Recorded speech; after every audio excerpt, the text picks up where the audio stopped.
CG school के प्यारे विद्यार्थियों, हिंदी की 8th क्लास में आपका प्यार भरा स्वागत है।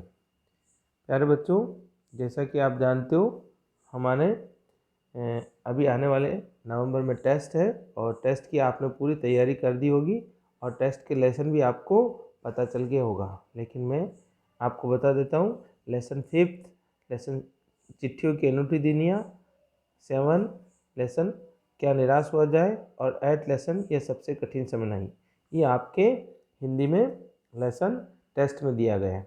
इनको आपने जिस तरह से मैंने अच्छी तरह से समझाया है आप भी समझे हैं और उसका अध्ययन आपने किया है, तो जो टेस्ट में आने वाले क्वेश्चन है आप उसको अच्छी तरह से समझते हुए और ईमानदारी से इसका आंसर देंगे, ये मुझे पूरा विश्वास है। क्योंकि अभी के जो हालात हैं, जो सिचुएशन चल रही है कोरोना की, और जैसे सरकार की गाइडलाइन आती है जब तक हमको ऑनलाइन क्लासें पढ़ानी पड़ेगी और आपको भी ऑनलाइन क्लासें बड़ी ईमानदारी और सावधानी से पढ़नी पड़ेगी क्योंकि अगली क्लास में जाना है। तो उसके लिए ये टेस्ट ही आपके लिए एग्ज़ाम का काम करेंगे और आने वाले एग्ज़ाम में भी इसके ही नंबर जुड़ेंगे। तो ईमानदारी से जो काम आपको करवाया जा रहा है वो करते रहें।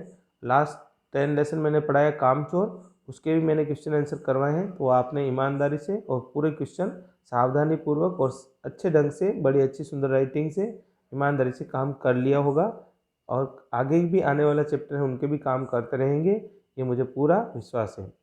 अभी जो चैप्टर है अपना लेसन 11, ये है सिनेमा जगत पर, फिल्म जगत पर, फिल्म के बारे में, फिल्म की विकास के बारे में, फिल्मों ने कैसे विकास किया उसके बारे में बताया गया। इस लेसन का नाम है जब सिनेमा ने बोलना सीखा। जब सिनेमा ने बोलना सीखा, जैसे आप देख रहे हो इस लेसन का नाम ही सिनेमा ने बोलना सीखा।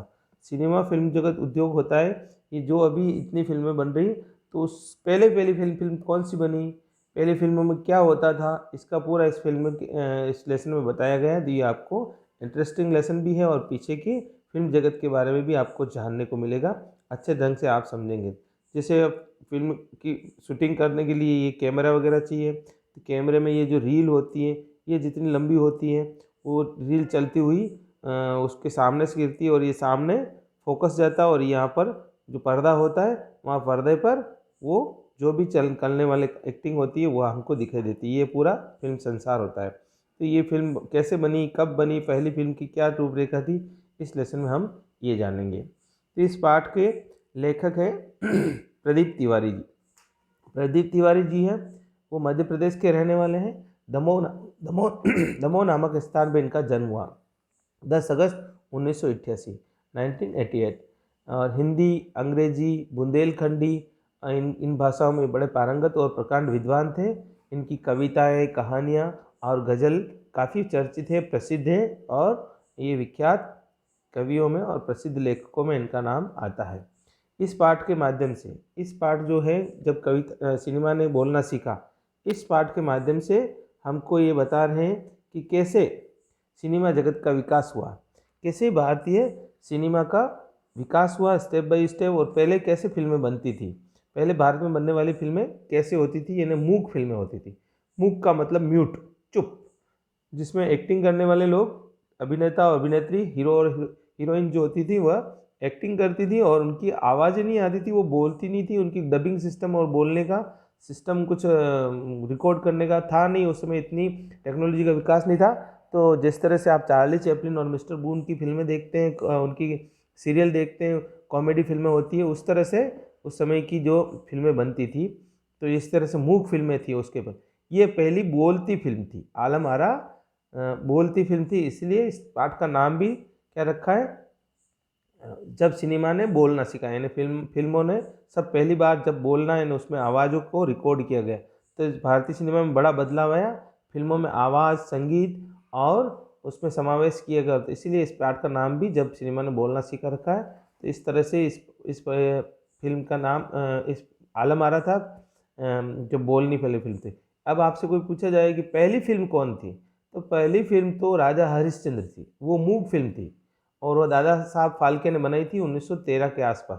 तो ये पहली फिल्म का नाम आता है तो राजा हरिश्चंद्र, और वो मूक फिल्म थी और चुप फिल्म थी, म्यूट फिल्म थी। और दादा साहब फाल्के इसीलिए फिल्मी जगत के जनक किसको कहा जाता है? तो दादा साहब फाल्के अवार्ड दिया जाता है। अधिकतर आप देखते हो अभी टीवी में फाल्के साहब अवार्ड, तो वो इसीलिए दिया जाता था कि सबसे पहले राजा हरिश्चंद्र फिल्म बनाई थी दादा साहब फाल्के ने, और वो मूक फिल्म थी।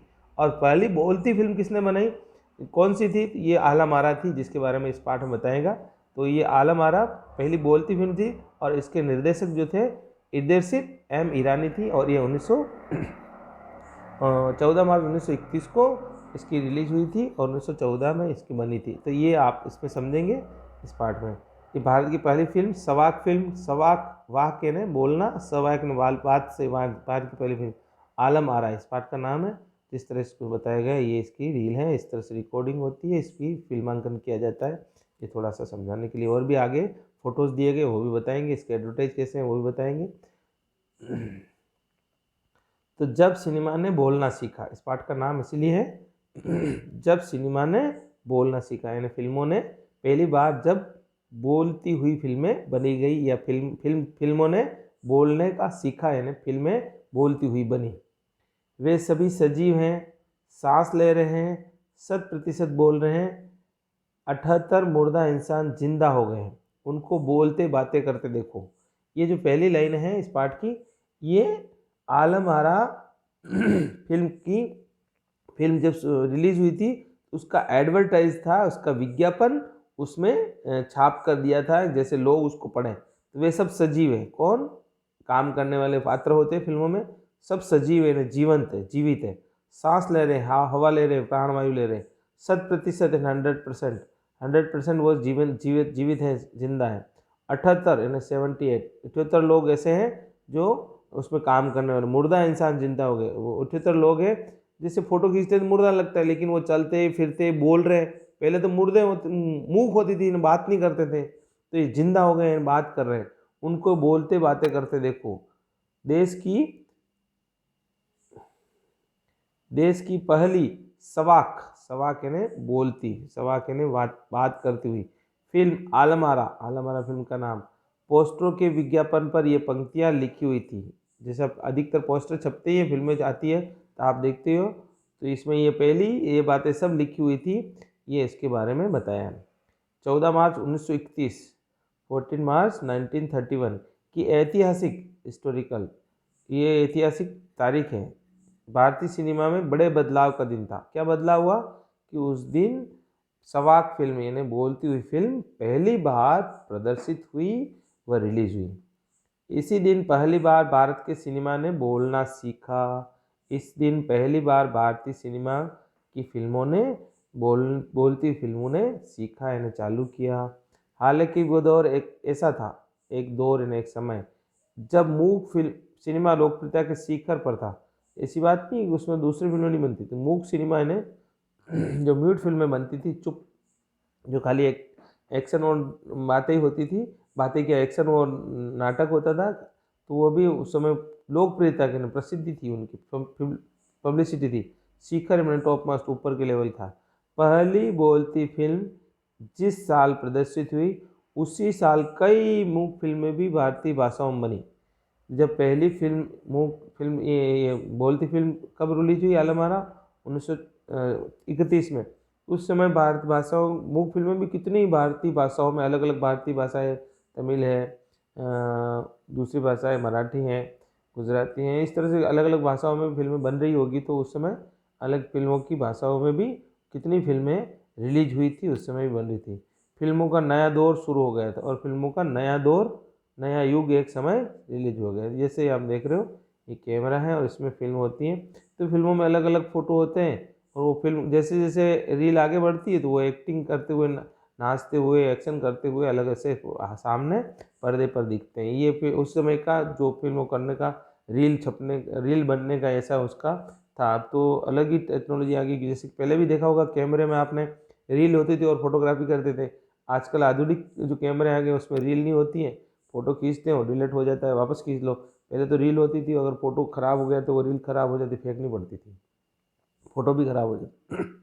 इस तरह से ये हमने यहाँ तक समझा। अब हम समझेंगे पहली बोलती फिल्म आलम आरा। पहली बोलती फिल्म आलम आरा बनाने वाले फिल्मकार अर्देशीर एम ईरानी थे। पहली बोलती फिल्म बनाने वाले निर्देशक कौन थे? तो इर्देशिर एम ईरानी थे। उन्होंने 1929 में हॉलीवुड की एक बोलती फिल्म सो बोट देखी। यूरोप की जो फिल्में बनती हैं उनको हॉलीवुड कहते हैं, इंडिया की और एशिया की जो फिल्म अधिकतर बनती है उनको बॉलीवुड कहते हैं। हॉलीवुड और बॉलीवुड ये आपने नाम अधिकतर सुने होंगे। ये आपको एज ए नॉलेज में सब बता रहा हूँ बातें, ये इससे रिलेटेड इसलिए। उनके मन में बोलती फिल्म बनाने की इच्छा जगी। किनके मन में? अर्देशीर ईरानी जो है, उन्होंने पहली बार हॉलीवुड की पहली फिल्म जो देखी थी उन्होंने सो बोट। तो उन्होंने देखकर मन में उनके विचार आया कि कैसे मैं भारत में भी एक बोलती हुई फिल्म बनाऊं, इच्छा उनके मन में ऐसी जगी।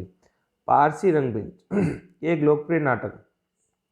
पारसी रंगमंच में ड्रामा जो होता है, जो ड्रामा हम देखते ही करते ही हैं, स्कूल में भी करते हैं, एनुअल फंक्शन वगैरह हम दूसरी जगह भी देखते हैं। तो उस तरह से पहले ड्रामे भी बहुत होते थे, हर जगह बड़े बड़े ड्रामा पार्टी होती थी और करते थे, जैसे सर्कस होते थे, वो सब गायब होते गए अभी आधुनिक दुनिया में। तो ऐसे लोकप्रिय जो ड्रामा था उसको, नाटक को पारसी रंगमंच में देखा उन्होंने और उसी को अपना आधार बनाकर फिल्म की पटकथा लिखी। पटकथा होती है फिल्म की जो स्टोरी होती है ना, पट यानी पर्दा, कथा यानी स्टोरी। जो फिल्म के पर्दे पर चलने वाली जो कथा, कैसे उसको बनाएंगे, उसको कैसे फिल्मांकन करेंगे। तो इस नाटक में कई गाने जो के त्यों फिल्म में लिए।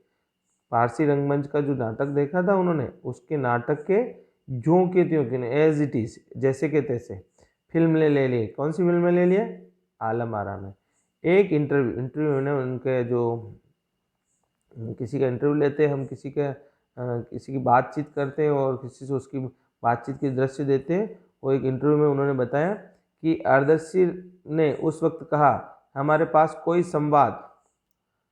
संवाद अर्देशीर ने उस समय क्या कहा? हमारे पास कोई लेखक ऐसा कोई नहीं था उनके पास में, क्योंकि कोई ऐसा कुछ बताया करे। तो ये हिंदुस्तान की पहली सवाक फिल्म आलम आरा बनाने वाले अत्यंत साहसी क्षमता और अर्देशीर ईरानी, इस तरह से उसके पोस्टर भी छपे थे। ये आलम आरा देख लो आप, ये आलम आरा फिल्म का पोस्टर था। ये सबसे पहले ऐसा फोटो छापा गया और यहाँ पर वो सब बातें लिखी गई। ये आलम आरा उनका विज्ञापन था उस समय इस तरह था आलम आरा फिल्म का पोस्टर, इस तरह से छपा था। ये आपके किताब में भी दिया गया और उसको अच्छे ढंग से इसको छाप के मैंने बताया, ये आगे वाले पेज पे बताएंगे, ठीक है। ये हॉलीवुड की पहली फिल्म सो बोट जो है, ये इन्होंने अर्देशीर ईरानी है। इन्होंने जैसे इनको देखा तो इनके मन में इनकी जागृत हुई इच्छा है कि मैं भी ऐसी फिल्म बनाऊं, इस तरह से उन्होंने बनाई।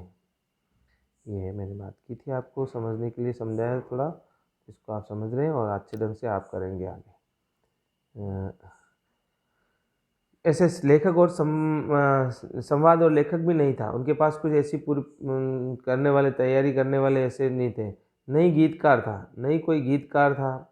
गीत लिखने वाले, जो म्यूजिक होता है अपने फिल्मों में, जो फिल्म गाए जाते हैं उसके पहले गीतों को लिखना पड़ता है। मतलब संगीत जो होता है उसमें कंपोजिशन करता है। संगीतकार का क्या होता है? म्यूजिशियन होता है। और गीतकार होता है, जैसे कवि होता है जो कविता लिखता है और उसको मेलोडियस, उसको संगीत में ढालता है, उसको उसकी संगीत की ट्यून में या उसको राग देता है, वो संगीतकार होता है। और लिखने वाला गीतकार होता है। लिखने वाला अलग लिखता है और गीत उसको कंपोजिशन करके अलग होता है। ये अभी उसके बाद चालू हुआ था, इसके पहले उसके समय नहीं था कि कोई गीत कोई लिखे या संगीत कोई दे। इन सब की शुरुआत होनी थी, अभी तक उसकी पहले शुरुआत नहीं थी। आलम आरा में इसकी कोई शुरुआत नहीं हुई थी। आप समझ रहे हैं मेरी बात को? अर्देशीर ने फिल्म के गानों के लिए स्वयं की धुनें चुनी। अर्देशीर ने फिल्म के गानों के जो गाने जो उसमें डाले थे, उसमें स्वयं की धुनें चुनी। उसने स्वयं ही अपनी धुनें, जो म्यूजिक था, कंपोजिशन किया था, उसको एडजस्ट किया था।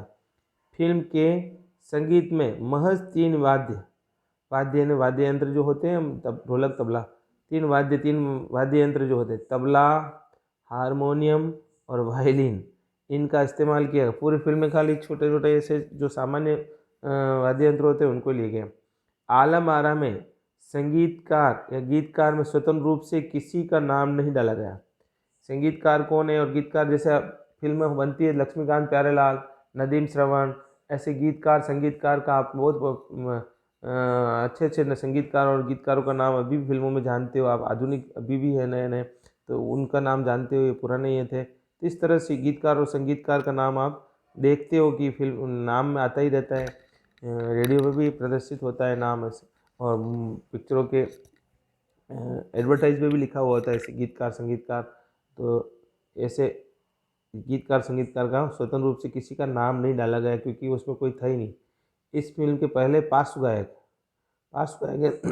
बैक म्यूजिक देने होते हैं, पीछे से गाने वाले बने थे WM खान। ये पीछे से उन्होंने गाना गाया था और इधर फिल्में चल रही थी। ये पहला उनका गाना था, दे दे खुदा के नाम, तू दे खुदा के नाम पर प्यारे, अगर देने की ताकत है। ये उस गाने के पहले गाने के बोल थे। आलम आरा का संगीत उस समय डिस्क फॉर्म में रिकॉर्ड नहीं किया जा सका। जैसे हम अभी कोई गाना गाते हैं और अब जल्दी से रिकॉर्ड कर देते हैं, तो उस समय तो पहले अलग ही रिकॉर्ड करने की टेक्निकली थी ही नहीं। थी क्या, वो पहले उसको रील में रिकॉर्ड करते थे। उससे पहले तो उस रील में भी रिकॉर्ड करने का कोई सिस्टम नहीं था, तो रिकॉर्ड किससे करें, रिकॉर्ड करने का कोई सिस्टम नहीं था, डिस्क फॉर्म में रिकॉर्ड नहीं किया जा सकता था। इसलिए फिल्म की शूटिंग शुरू हुई और साउंड के कारण ही उसकी शूटिंग रात में करनी पड़ी। समझ रहे हो आप मेरी बात को? तो रिकॉर्ड किया हुआ होता गाना, तो इधर फिल्म की रिकॉर्ड इसको शूटिंग कर रहे हैं, उसी समय वो गाना चला दिया जाता, तो वो लिप्स को या होठों को या गले को मुंह को हिलाते थे और इस तरह से वो गाना चलता रहता था साथ में, और उसकी फिल्मांकन कर लिया जाता, उसकी शूटिंग कर ली जाती, वीडियोग्राफी कर ली जाती। लेकिन उस समय कोई रिकॉर्ड का प्रोसेस नहीं था, इसलिए इधर तो पीछे से तो संगीतकार गाना गा रहा है, उधर फिल्में हो रही। ऐसा उनको इतनी मेहनत और संघर्ष से काम करना पड़ा, क्योंकि रिकॉर्ड होती तो वो उस समय गाना नहीं पड़ता। और फिल्म शूटिंग भी किस समय करनी पड़ी, रात में शूटिंग करनी पड़ी। साउंड के कारण ही इसकी शूटिंग रात में करनी पड़ी। रात में क्यों करनी पड़ी? क्योंकि दिन में जहाँ जिस समय रिकॉर्ड करना था जिस जगह पर, तो दिन में बहुत बड़ी आवाज़ें होती है, ट्रेन आ रही है, गाड़ी आ रही, भों भों पी पी, गाड़ियों की, कारों की, लोगों की कोलाहल। तो इस तरह से इसकी शूटिंग रात में की गई, और रात में अंधेरा होता है और दिन का शॉट देना है। तो ऐसे मूक युग की अधिकतर फिल्मों को दिन के प्रकाश में शूट कर लिया जाता था। मूक फिल्में होती थी, उसमें तो कोई आवाज़ें डालनी नहीं पड़ती थी, गाने डालनी नहीं पड़ती, तो दिन के प्रकाश में ही, सूरज की रोशनी में ही उनको शूट कर लिया जाता था, इसलिए अलग से। मगर आलम आरा की शूटिंग में रात में होने के कारण कृत्रिम प्रकाश की व्यवस्था करनी पड़ी। तो इस तरह से रात में शूटिंग करनी थी, क्योंकि रात में साइलेंट होता है वातावरण, और इधर लोग गा रहे हैं, इधर बोल रहे हैं, और पीछे से साउंड दिया जाता है, वो गा रहे हैं, उनका साउंड उसी समय अभिनेत्री और अभिनेता के गाने के साथ में एडजस्ट किया जाता था। वो उधर उनके मुंह हिला देते थे और गाने वाले पीछे से गा लेते, क्योंकि उसके पहले साउंड रिकॉर्ड का कोई सिस्टम नहीं था। इस तरह से आलम आरा में पहली बार रात में शूटिंग की गई, और रात में भी प्रकाश, कृत्रिम प्रकाश का मतलब होता है नेचुरल प्रकाश तो होता है सूरज का, और कृत्रिम प्रकाश लाइट की, डेकोरेशन की, जो फोकस के लैंप होते हैं, ये कृत्रिम प्रकाश, ये बनावटी प्रकाश जिसको बोलते हैं, इसकी व्यवस्था करनी पड़ेगी। और उसी समय से ये प्रणाली विकसित हुई, ये प्रणाली बनी, जो हिस्सा बन गई। अभी भी देखते हो आप कितनी फिल्में रात को शूटिंग होती है और दिन जैसा माहौल दे देते हैं, और चारों तरफ से लैंप है, फोकस है, पंखे हैं, हवा के फुहारे हैं। इस तरह सब आर्टिफिशियल, इतनी कितनी हायर टेक्नोलॉजी हो गई, अब तो कंप्यूटर सिस्टम हो गया, अब तो कुछ होता है और कुछ बता दिया जाता है, दिन को रात और रात को दिन बता दिया जाता है। ऐसे बड़े बड़े स्टूडियो बन गए हैं, वैसे बड़े बड़े पैसे वालों ने अपनी प्राइवेट स्टूडियो बनाकर उसमें कितनी फिल्में अलग अलग ढंग से बनाए जाते हैं, गांव के गांव, शहर के शहर, झरने के झरने, कितनी तरह की, जितने पहाड़ हैं, महा नदियाँ हैं, सब बना दिया जाता है। अब तो बिल्कुल अलग तरह का हो गया, उस समय की बात हो रही है, उस समय ऐसा था। तो कृत्रिम प्रकाश की व्यवस्था उस समय करनी पड़ी, क्योंकि उस समय रात को शूटिंग में बड़ी दिक्कत होती थी। इस तरह से हम आलम आरा ने भविष्य के कई स्टार और तकनीशियन तो दिए ही, अर्देशीर की कंपनी तक में भारतीय सिनेमा के 150 से अधिक मूक और लगभग 100 सवाक फिल्में बनाई।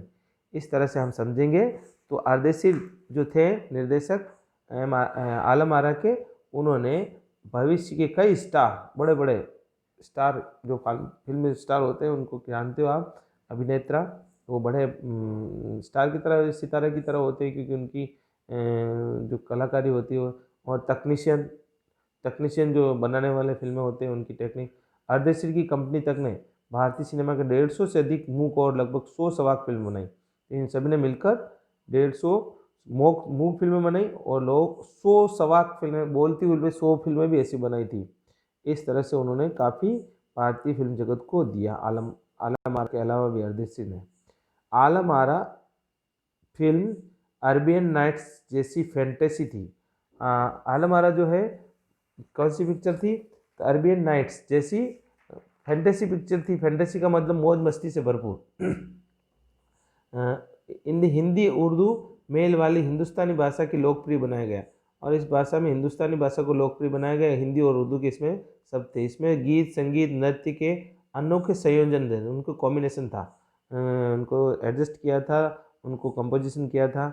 इस तरह से इसके बाद में ऐसा विकास होता गया। तो इससे गीत संगीत और नृत्य के अनोखे संयोजन थे। फिल्म की अब ये इसके आगे की जो है पेज वो अब बाद में पढ़ेंगे, यहाँ तक आज इतना ही पढ़ेंगे। आप आगे के जो 2 पेज हैं और इसके जो क्वेश्चन आंसर है वो अगले टर्म पढ़ाएंगे। आप स्वस्थ रहें, मस्त रहें, और जो दिया हुआ काम है बड़ी ईमानदारी से और सावधानी से लगातार करते रहें। और इसके जो शब्दार्थ हैं वो PDF में डालें, और अभी जो मैंने समझाए हैं, जो आपको समझ में नहीं आए नए शब्दार्थ जो भी आपके आए हैं वो बड़े अच्छे ढंग से मैं समझाता हूँ, उसमें भी आपको सेलेक्ट करके करना है। लास्ट में आपके पेज के लास्ट में जो शब्दार्थ दे रखा है उनको भी आप पे लेसन स्टार्ट होते ही कर दें। थैंक यू, धन्यवाद। इसी के साथ शब्बा खैर। स्वस्थ रहे, मस्त रहे और खुश रहे।